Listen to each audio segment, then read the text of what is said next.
ये औरत ग्रोसरी का सामान खरीद रही थी कि तभी उसने अपने पति को उसकी मिस्ट्रेस के साथ देख लिया। ये देखकर वो हक्का बक्का रह गई, लेकिन जब तक उसने पेमेंट किया दोनों वहां से गायब हो चुके थे। वो फटाफट ग्रोसरी उठाकर बाहर निकली और उन्हें ढूंढने लगी। उसने पूरे एरिया में नजर घुमाई, लेकिन उसका पति कहीं नहीं दिखा। उसे लगा शायद उसने गलत देख लिया होगा, तो कंफर्म करने के लिए उसने अपने पति को कॉल किया। पति ने उसे बताया कि वो आउट ऑफ टाउन किसी बिजनेस ट्रिप पर है। ये सुनकर औरत को थोड़ी राहत मिली और उसने अपना शक दिमाग से निकाल दिया। लेकिन उसे क्या पता था कि फोन रखते ही उसका पति अपनी मिस्ट्रेस को यकीन दिला रहा था कि जैसे ही उनके बेटे का कॉलेज एंट्रेंस एग्जाम खत्म होगा वो अपनी पत्नी को तलाक दे देगा। फिर वो गाड़ी में बैठकर जाने लगे और संयोग से पत्नी की नजर उन पर पड़ गई। अब उसे समझ आ गया कि उसके पति ने उससे झूठ बोला था। ये सोचकर उसका दिल टूट गया और वो अजीब सी उदासी में डूब गई। घर लौटकर वो अपने पति को कॉल करके उससे सवाल करना चाहती थी, लेकिन फिर उसने सोचा कि बेटे का एग्जाम सिर्फ 1 हफ्ते दूर है और वो नहीं चाहती थी कि घरेलू झगड़े से उसके बेटे का ध्यान भटके। तभी अचानक सप्लायर का कॉल आया। औरत को पता चला कि पति पिछले 6 महीनों से सप्लायर की पेमेंट रोक रहा था। सप्लायर अब पब्लिकली तमाशा करने वाला था ताकि अगले दिन उनकी कॉर्पोरेट पार्टनरशिप मीटिंग में हंगामा मचा सके। ये सुनकर औरत ने किसी तरह उसे शांत किया और फिर कपड़े बदलकर कंपनी जाने की तैयारी करने लगी। पर तभी नैनी भागती हुई आई और बताया कि उसकी बूढ़ी सास, जिसे डिमेंशिया था, कहीं गायब हो गई थी। अब औरत के पास कोई ऑप्शन नहीं था, उसे कंपनी का काम साइड में रखना पड़ा और वो सास को ढूंढने निकल पड़ी। पूरी शहर में खोजबीन के बाद भी सास का कोई अता पता नहीं था। परेशान होकर उसने पति को कॉल किया, लेकिन पति ने उल्टा उसे ही डांट दिया। जब पति घर आया तो उसने गुस्से में औरत को थप्पड़ जड़ दिया। उसने इल्जाम लगाया कि तू मेरी माँ का ठीक से ध्यान नहीं रख पा रही। नैनी ने बीच बचाव करने की कोशिश की, लेकिन पति ने उसे धक्का देकर गिरा दिया। अब औरत को साफ साफ दिखने लगा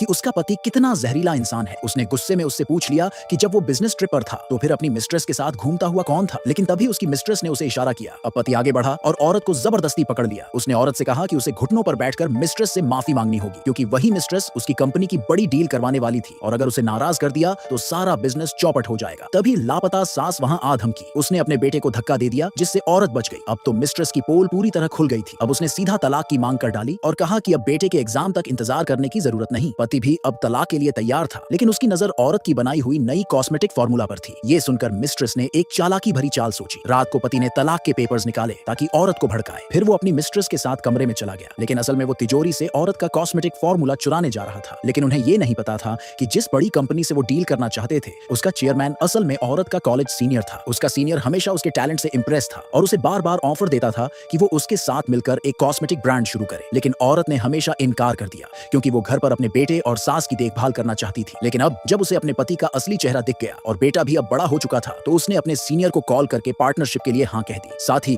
उसने पति की बेवफाई के बारे में भी बता दिया। सीनियर ने वादा किया कि वो उसकी जिंदगी वापस पटरी पर लाने में मदद करेगा। अगले दिन जब वो पार्टनरशिप मीटिंग के लिए पहुंची तो उसका पति तलाक के पेपर्स लेकर बैठा था। उसने कहा कि अगर उसने तलाक पर साइन नहीं किए तो उसे बड़ी कंपनी के साथ डील नहीं मिलेगी। लेकिन ठीक उसी वक्त बड़ी कंपनी का चेयरमैन वहां आ गया।